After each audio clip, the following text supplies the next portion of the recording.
Here we are on beautiful Jones Street. You saw Ted Jones. What's up, guys, and welcome to the Ted Jones World Podcast. Just your boy, Ted Jones, here today. I know on previous episodes, I've talked about my neighbors and like the people above me sometimes are loud and the people right next to me who share the wall with me are loud. But recently it's been quiet, like abnormally quiet for like the past 2 months this summer. I don't know, maybe these people are going to Saint-Tropez, Ibiza. I have no idea. But in the past, I've told you guys about how the people that I legitimately share my wall with are just, I'm pretty sure it's like it's a swingers apartment or it's an orgy apartment. I don't know. There's a lockbox on the doorknob. So like there's no doorman in the building that I live in. It's a walk up, but there's a lockbox on the doorknob. And like maybe once a week now, I hear sex going on. And it's like not man and woman sex. It's man on man sex.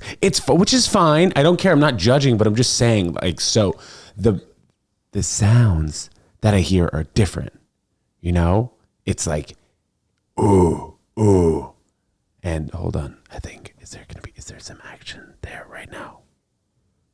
Okay, somebody was going up the stairs. Sorry, I just got nervous because like I'm standing right by the door. So like if they were walking to their apartment, they could hear me. But like it's been a moment. So like it's been a peaceful summer for the most part in this building. And I saw this guy who's walking into the building today. And it looked like he was moving stuff around as I came back into the building after getting a coffee. By the way, I'm having iced Americanos right now. I don't know if you guys have like iced coffees in the morning or iced Americanos or what you drink. If you have tea, maybe you're a matcha person. But iced Americanos, side note, it's a good little drink. I feel like it gives me that pickup, gives me that boost up. I was actually going to have one before this pod, but I was like a little bit too lazy to go out and get one. But anyway, so I'm walking back into the apartment and I see this guy.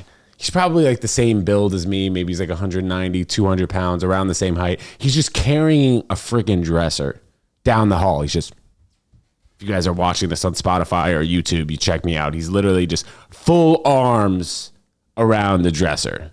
This guy's carrying the dresser by himself. And I'm looking at him. I'm like, oh man, I got to ask this guy if he needs some help. But first, before I ask him if he needs some help, I'm like, dude, what floor do you live on? He's like, oh, bro, I live on the 6th floor. I was like, Jesus Christos. And then I'm biting my lip. I'm like, do you want some help, man? And this guy is just an absolute gentleman. You know what he said? He goes, nah, man, I'm all good. Can you imagine I have to start helping this guy carrying a dresser all the way up to the 6th floor? I obviously would have done it, but it's something that I didn't want to do.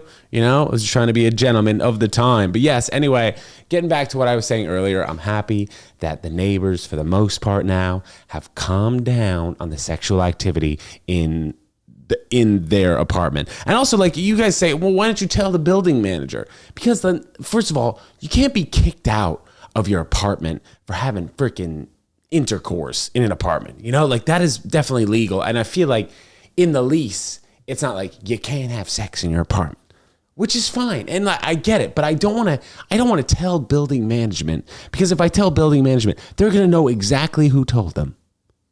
You know? They're going to know that it's the guy who shares the wall with them that's freaking making the noise complaint. So I'll eat it. I know that sounds a little bit weird. I don't mind whatever. If it happens 30 minutes a week, even though sometimes it's happening at night, I'll just put on that fan and then I usually can't hear it. Got the AC here, in-wall unit. And like considering my apartment right now, the apartment that I live in is like 450 square feet. This AC actually does a good job during the brutal 95-degree summer days. I don't know what it is, man. Sometimes I'll just get into accents. I'll just go into accents because accents are fun, you know? Usually you spend most of your day speaking the same and then you can just jump into some sort of accent and it's no problem because, you know, you keep talking in a different voice. All right, what am I even doing right now, man? It being the end of July right now, as you guys are listening to this, I do believe it is August. Maybe it's like August 1st or maybe it's the end of July. But this month, I will have done the most stand-up comedy sets that I've ever done before. We're going to close out the month around 48 to 50 comedy sets, depending on if I add a show or two as I'm recording this, because today is Sunday. But it's been great. You know, and it's so different. Like if you asked me 6 months ago if I ever thought that I would do around 50 sets in a month, this is including probably like 4 to 5 open mics, but for the most part, it's all like legitimate shows, paying customers and such. I would have never believed you. I just remember the times when I would be in my apartment, in here, in studio, and I would just be doing sets in the mirror. Now, while that did help, I remember I spoke to Luca Farro, who's a fellow comedian. He's been on the podcast twice.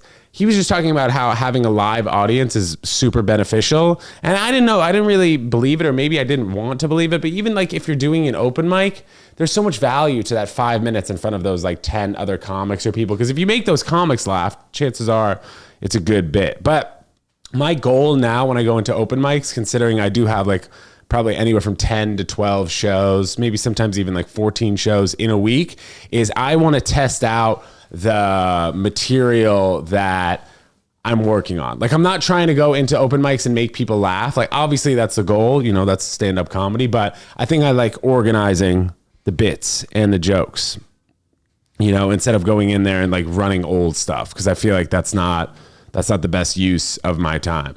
But yeah, if you asked me like 6 months ago if I ever thought I was going to be doing this many sets, I would have said no shot. But I'm feeling blessed, man. I'm feeling like things are progressing. And I looked at a tape of myself like 4 months ago compared to a tape that we filmed like 3 days ago. And it's like, it's not night and day, but I do feel like I'm getting a lot better. And it's not even like getting better from the things that I'm saying are funny. I just feel like I'm more myself on stage. You know, like on the podcast, if you guys go back 5 years and you watch the first few episodes, I'm sitting in this chair here with a broken jaw. By the way, P.S., that's like when I started the podcast. I was 3 weeks out of jaw surgery, and that was an insane surgery. I know I've talked about it probably 100 times on the podcast, but I had invasive jaw surgery. I had TMJ, where one side of my face was growing further than the other on the right side. So like I had an uneven jaw. I had a crooked jawline. Shout out to Dr. Hannah, who gave me surgery. He broke my face in 3 different places. And this was like 5 years ago. It's 5 years ago on July 17th, but it changed my whole life. I went vegan. I stopped doing so many freaking drugs at that particular time. And I started the podcast, which was like 3 weeks after the jaw surgery. It might have even been 2. I would have to check the date on that. But shout out to Pat Charmel, who helped start the podcast initially. And I saw him last night. So if you're listening, Pat was good. He stopped by a place where I do stand-up comedy. So I saw him out front. But yeah, so anyway, I forget how I just got into that tangent. So I was just talking about just the trajectory of my life has been changing. And like the podcast, I'm saying too, like this has also helped stand up. I think any form of talking where there's not really, not like immediate feedback, you know, like obviously you guys are listening and watching this right now, but you're not talking to me as this is happening. But I think anytime you're doing something to benefit whatever you think will help, like everything helps, everything comes back together in motion. You know, like if you're at how you do one thing is how you do everything. Boom. I think that's a good way to put it. Boom. Yeah, that's solid. That's a good little quote. How you do one thing is how you do everything. Like, I feel like I know that not everything can always be perfect, but I really do try my best to make everything perfect. Like I'll watch a video, and if I see a video that I posted on Instagram isn't as perfect as the way that I like it, like, and I notice that I've messed up something, like I'll delete it right then. I know like maybe it's not the best for the algo and whatever it is, but like if I see something that I'm like, oh my gosh, I got to fix that, I'll delete it and then I'll fix it myself. And I will go back into things and try and make it more perfect. If I realize that something can be better, I'll try and make it better. You know? And I think that's an important part of life. Even if you are working at like a corporate company and you're like, oh, I hate my job, but it's hard to slack off in one area and do very well in another area. Like today, for example, it's 3 p.m. I haven't eaten. And I think the later I go in the day where I haven't eaten, I just feel like things are better. My mind's more clear. Maybe that's different for you guys. Like there's stand-up comics at the comedy clubs that I do stand-up at that eat literally 5 minutes before they go on stage. Or not even 5 minutes. They'll take a bite of their pizza or pasta, whatever, and they'll go on stage and they'll do fine. But maybe it is different. Maybe if they did try and not eat like a couple hours before, they would do better. And I'm interested to hear what you guys say about that. Like, is your performance based on how long you don't eat before show or whatever it is, let me know. ted@tedjonesworld.com. Yes, of course. We got that new email. Oh, and oh my gosh, I haven't even addressed this on the pod. So you guys know sometimes I play softball on Sundays with older gentlemen in Long Island. I jammed my finger. I'm showing you guys here. Hopefully you guys can kind of see the bruise, or I don't care if you hopefully see it, but 2 weeks ago, this, for no joke, like 10 days, was so annoying. It's getting better. I thought I broke it. I was in center field. The shortstop was coming out, trying to catch a fly ball. I'm going in. I'm thinking about catching the fly ball. And usually when there's a pop fly in softball or baseball, it's a person's job to say, I got it, I got it. Neither of us really had it, so neither of us said, I got it. And as I'm in center field, as I'm about to lay out and dive for the ball, I like pop my head up and I see the shortstop is literally 2 feet in front of me. I freaking move. I try and like spin move. My finger got caught somewhere. I think like my finger jammed into his body, and then his knee slammed into my thigh right here, my quad. And it was one of the more painful things ever. Thank God I didn't break my finger, but my finger, as you guys can see, it's pretty bruised. But I'm getting better, okay? There's a lot of things that could have gone extremely wrong there. And for like the past 2 weeks, I'm just like not really, I can't handshake people. I can handshake people, but you know, when people try and do the dap and then like the move after the dap, what's that even called? It's the dap to the kind of snap. You're like, psh, whoosh, whoosh, whoosh. That move I can't do because people like jam up my finger. So I can do like, I do knuckles or whatever. And I'm like, sorry, I'm giving you my left hand, but I'm healing, man. I'm healing and I'm all over the place today. I'm healing in forms of life, you know? And I think from like every 2 weeks as life is progressing, I just feel like I'm seeing things differently. You know, maybe like 2 weeks ago, I was like, oh, you know what? It'd be nice to have a girlfriend. Now, like right now, I'm like, you know what? Maybe I'm happy I don't have a girlfriend. And I think like being a single guy, especially in New York, there's so many things that can distract you. And especially when I'm pursuing this Ted Jones world thing, I'm like, you know what? Maybe it'll be a better time in another 2 weeks to have a girlfriend, or maybe not. Maybe today's the best time. Maybe I meet my wife this afternoon. But I think that there's just something to be said about the timing of the universe. Since probably right around March, so it's been like 4 months, is when I have done at least like 25 comedy shows a month. So if you just look at the trajectory on how long it takes somebody to be really comfortable doing stand-up in the city, and if you guys are ever interested in doing stand-up comedy, I recommend you really do have to try and get on stage almost every single night. Like if I take a day off, no joke, it's so bizarre. If I take a day off, I really do feel like I want to get back in the next day. And if I take like 2 or 3 days off, forget about it. I'm like, yeah, I really do want to feel like I'm getting back into it. And I think like in the past, I never felt like that. But now doing sometimes on a night, sometimes I'm doing like 5 shows a night, 4 or 5 shows a night on like a Saturday. If I do a brunch show, a 6 p.m., 8 p.m., 10 p.m., and then midnight, that's 5. And that's the most I've ever done in a day, which is 5. I think I've done it twice. But there have been like 4 or 5 times where I've done 4 shows in a day. And definitely another handful of times where I've done 3 shows in a night. But this journey, I think like, you know, I use the podcast, as you guys know, some sort of like kind of like a diary. Maybe I'll look back in 2 years and I'll be like, damn, Ted, I can't believe you were switching back and forth with accents, walking around your apartment in a sweatshirt when it's gosh darn 95 degrees out. And I'd be like, yeah, man, I can't believe it either. Wearing glasses, my 4 eyes. I wonder if one day I'll get LASIK surgery. Have you guys gotten LASIK surgery? I mean, my dad got LASIK surgery. I think it was in the year 2000 when it was not new, but definitely not as advanced as it is today. But if I got LASIK surgery and I just have a laser shooting down my eyes, I better have perfect vision afterwards. Because there's just been a lot of stories where people don't have perfect vision. Even in my dad's sense, he doesn't have perfect vision. He still has to wear glasses at night. I'm like, well, what was the point of having lasers shoot down your eye, man? You know, if I have lasers shoot down my face, we're getting perfect vision. I tell you that. I do tell you that. The U.S. Open is coming up at the end of the month. Do you guys even like tennis? What's the deal? Are you guys a tennis or pickleball crowd? I played pickleball for the first time. I'm sure I've talked about this briefly. If I have not, I apologize. But I played pickleball in Brooklyn with some comics and went there. I'm 5-0 in pickleball, man. Undefeated. Like literally in the first game, I had a fresh tweener. I was like, If you guys don't know what a tweener is, here, I got a racket here with no strings. Literally, somebody lobbed me, and I just go back and I just went, hey, between my legs. I was like, ha, ha, hey. It was fresh. But I like pickleball, man. I do. I know maybe I've talked a little bit of noise about it. Oh, that fell. Oy. I know I've talked like a little bit of, as I said, noise. I've like talked negatively about pickleball, but it's fun. I understand the pickleball craze. But to be honest, anybody who's played pickleball for like a while and never played a racket sport, chances are I'll smoke you. Okay? I'll get on that court, and I played tennis for too long for you to think you could beat me at a racket sport, all right? I'm up here, I'm flexing, I'm pumping my chest, man. If you think you could beat me in pickleball, no shot. No shot, pal. But I could see myself joining those pickleball tournaments, and then by like the 5th game, I started to learn the scoring of it. It's like 2-2-1, you know, because you get 2 serves or...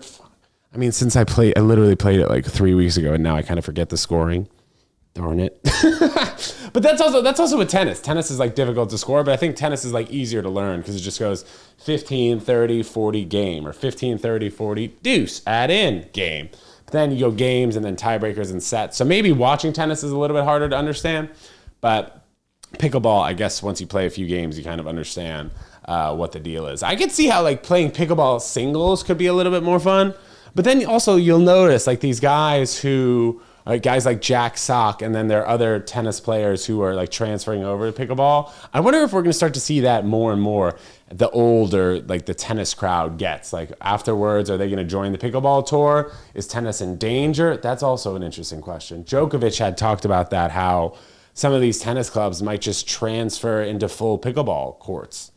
And if like, as crazy as it is, I think it would make sense. I don't want to say that it does make sense, but I can understand what he's saying. And just like, if tennis clubs aren't making a ton of money, they could put 2 pickleball courts onto 1 tennis court. And the demand for pickleball in just rural areas, especially in the United States, it's huge. It's huge, man. You just play pickleball and then you have a freaking swingers party at an apartment, man. Swingers party at an apartment. I can't get over that.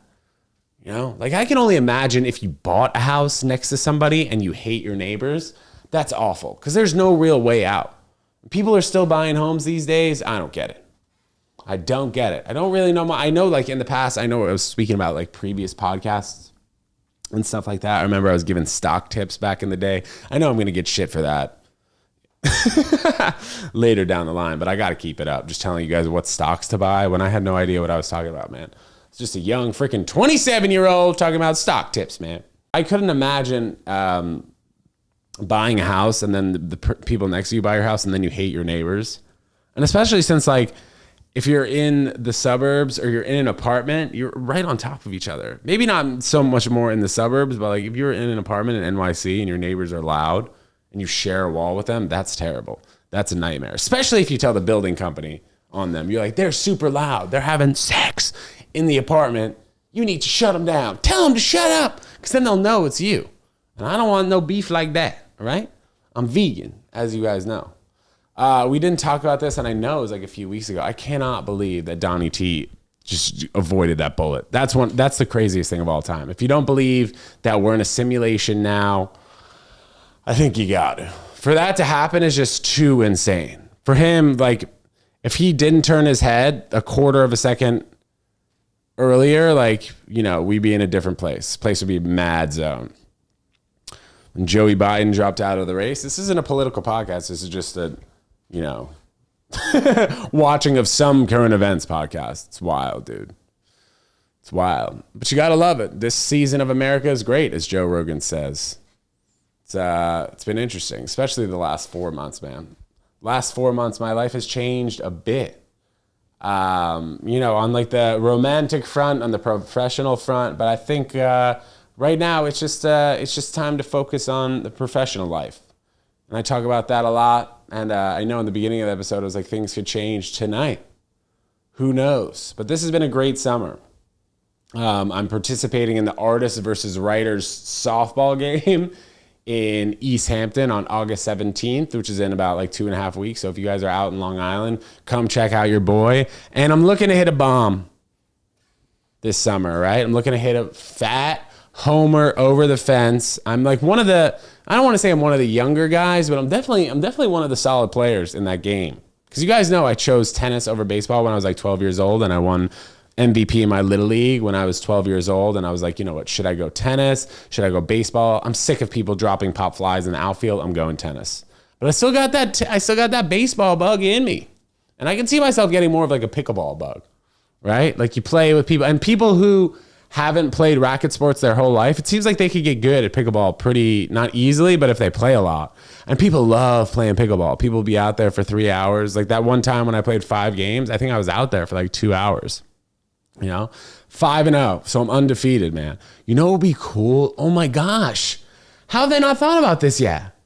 Wow. Like grass court pickleball, clay court pickleball. Maybe it might not work since the ball has holes in it and it's like a wiffle ball, but that could be cool. Grass court, maybe it would work well on. Clay court, I think like it would be messed up because the ball would start to fill up with clay and then it would just be an insanely heavy ball. But that's what happens in tennis. I'd be interested to see if that starts to happen.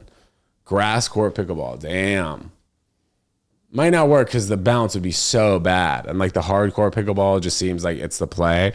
The sound of the pickleball court, though, will get to you if you're not playing. For sure. Just pop, pop, pop. While you're playing, it's cool. Doesn't matter. But like if you're standing on the sideline here and that, could be a little bit annoying. Or it's 6 a.m. and you live in the building right next to the pickleball court. I can understand. If you're getting a little bit annoyed, man. New York City in the summer, man. There's really nothing like it, especially being in the subway, like going home. And sometimes I'll finish up with shows around like 12:30, and I have to wait for that subway for like 20 minutes. And if I end up deciding to walk home, I'm wearing sweatpants because like there's a taboo behind comedians, and like you're not supposed to wear shorts. If you're a male comedian, you're not supposed to wear shorts on stage. It's not like outlawed, I think, by clubs, but it's just known. Like people talk about you're not supposed to wear shorts on stage. Men don't have good looking legs. I myself, I know I'm tooting my own horn a lot this freaking episode, but I think I got solid looking legs. Like, I'm going to show you guys a little calf action. By the way, somebody sent me a DM on Instagram today asking me if they could pay $25 for a picture of my bare feet. No, once you up the price, then we'll talk. Look at that calf. Boo! But men just have like gross legs, which I understand. It's like super hairy. And I'm blessed now. I'm happy though that I still have hair on my legs, because I remember when I was 14 years old, everyone was like, Ted, do you shave your legs? Now look at me. Self-made, man.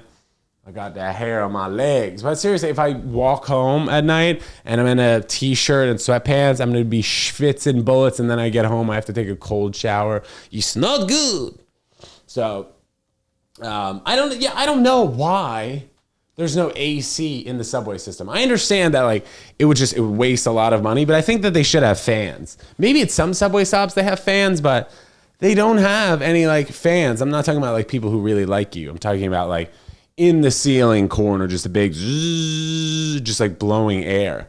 Sometimes I do feel like I'm going to pass out down there. I've just got my falafel and rice in one hand, and then I'm just schwitzing down my leg and down my back and on my face. And it doesn't feel comfortable, guys. But I tell you what, this life, it's not meant for you to be comfortable. This life happens for you. It doesn't happen to you. In the words of the wise Tony Robbins. Guys, I'm Ted Jones. If you'd like to see me do stand-up comedy, stay tuned on Instagram.